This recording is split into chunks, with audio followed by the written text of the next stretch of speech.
Interview ले रहा हूँ और पूछ रहा हूँ कि बिहारी मजदूरों का कितना ताकत। ये बताइए कि बिहारी मजदूरों के ताकत से ही न तमिलनाडु और पूरा राज्य आगे बढ़ रहा है। हाँ हाँ हाँ। देखिए ये मजदूर है और इसका ये जो 2.5 किलो का हाथ जो देख रहे हैं ना, ये जब उठता है ना तो अच्छों को उठा ले जाता है। तो ये मजदूर का हाथ है। ये देख रहे हो कि ये भूसा है, इस भूसे को उठा रहा है, अन्न को उठाता है। और जो IAS IPS हैं, जो अधिकारी है और जो बिजनेसमैन है बड़े बड़े, जो हवाई जहाज से चलते हैं, इसी हाथ से उनको अपना रोटी खिलाता है। इसी अन्न से, इसी खेत से उपजाकर आपके पास भेजता है बॉम्बे, दिल्ली और पंजाब में। तो ये मजदूर है, देख लीजिए। नमस्कार, प्रणाम, जय हिंद। मैं विकास राय और आप देख रहे हैं सच तक इंडिया न्यूज़। तो मैं फिर एक बार आप लोग के बीच में उपस्थित हूँ एक नए मुद्दों के साथ।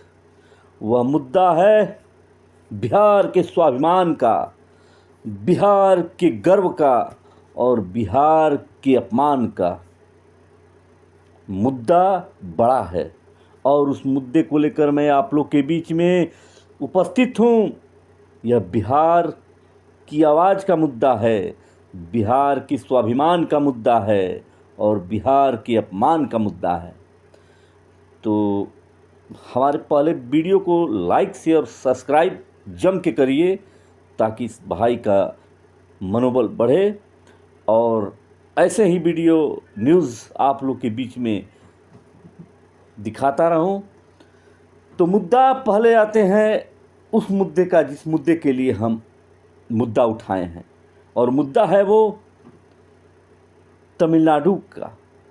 तमिलनाडु से है, जहाँ के मुख्यमंत्री और मुख्यमंत्री का बेटा और DM के स्टालिन और दयानिधि मारन के द्वारा बिहार और बिहारियों के ऊपर अपमानित बयान दिया गया है। ऐसे अपमानित बयान जो बिहार के स्वाभिमान को ठेस पहुंचाता है, बिहार के युवाओं के दिलों पे छेद कर देता है। वह बयान कि बिहार के मजदूर तमिलनाडु में आकर टॉयलेट धोते हैं, टॉयलेट साफ करते हैं। तो सुन लो दयानिधि मारन, बिहार के मजदूर अपने 2.5 किलो के हाथ से तुम्हारे तमिलनाडु के उन लोगों को अन्न ग्रहण करवाते हैं, उन लोगों को हवाई जहाज की सैर कराते हैं, जिनके गट्टे पे तुम्हारी फैक्ट्रियां चलती हैं, तुम्हारा रोजगार चलता है। अगर बिहार के मजदूर, बिहार के युवा अगर तमिलनाडु में न जाए तो तुम भूखे खाने के लाले पड़ जाएंगे। और बिहार का अपमान बार बार आप लोग कर रहे हैं, बिहार का अपमान, उत्तर प्रदेश का अपमान आप लोग बार बार कर रहे हैं। जिस बिहार ने हजारों, हर घर में एक IPS जन्माया है, हर घर में एक फौजी को जन्माया है, जो फौजी बॉर्डर की, इस देश की सुरक्षा के लिए अपनी जान की आहुति दे रहा है, अपनी जान की बाजी लगाकर उस देश की सुरक्षा करता है, जिससे आप के घर में सुरक्षित हैं, आप अपने घर में सुरक्षित हैं। देश, बिहार के मजदूर खेतों में मजदूरी करके आपको रोटी देते हैं और बिहार के जवान आप सीमाओं पे पहरा दे के आपकी रक्षा करता है। उस बिहार का अपमान, उस उत्तर प्रदेश का अपमान आप लोग करते हैं। ये मजदूर का अपमान है, यह बिहार का अपमान है। और यह बिहार का युवा, बिहार का मजदूर और बिहार का किसान इस घिनौनी टिप्पणी को नहीं बर्दाश्त कर सकता है। बार बार कभी महाराष्ट्र का नेता बोलता है, कभी तमिलनाडु का, कभी कहीं का राज्य का। और याद रहे, बिहार का हर घर का बच्चा पूरे विश्व में छाया हुआ है। अगर पूरे विश्व में वो रोजगार करके वहाँ के लोगों को 2 वक्त की रोटी दे रहा है, चाहे गल्फ कंट्री हो या अमेरिका हो, इंग्लैंड हो, सऊदीया हो, कतर हो, कोई ऐसा देश बताइए जहाँ बिहार का युवा अपने कर्मों के बल पर वहाँ के लोगों को 2 वक्त की रोटी नहीं दे रहा हो। तो बिहार का अपमान नहीं सहेगा यहाँ का इंसान, यहाँ का जवान और यहाँ का किसान।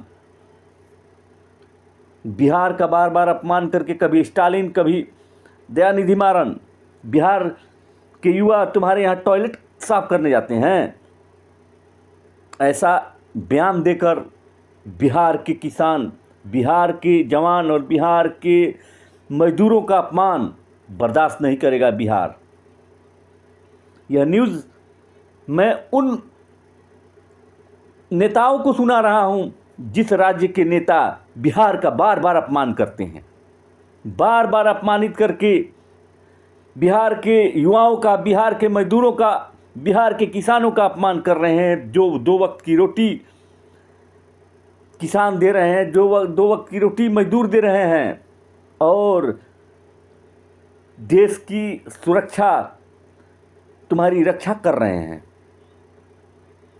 तो यह अपने जबान पे लगाम रखिए नेतागण, उन राज्यों के जिस राज्य का बोझ अपने कंधों पे लेकर बिहार के मजदूर तुमको 2 वक्त की रोटी दिलाते हैं। तो आप लोग एक दलित मजदूर का आवाज़ सुनिए, उसकी बात सुनिए कि वह वहाँ के नेताओं के बारे में क्या सोचता है। बोल रहा है वो कि 2.5 किलो का हाथ है, जब उठता है ना तो तुम्हारे सारे बोझों को उठा लेता है। तो सुनिए, धन्यवाद, नमस्कार। मैं विकास राय फिर किसी नए मुद्दों को लेकर आप लोग के बीच में ऐसे ही आता रहूँगा। हमारे न्यूज़ को शेयर, लाइक और सब्सक्राइब करते रहिए और अपने इस भाई का मनोबल बढ़ाते रहिए। तो नमस्कार, फिर मिलेंगे किसी नए न्यूज़ के साथ। धन्यवाद।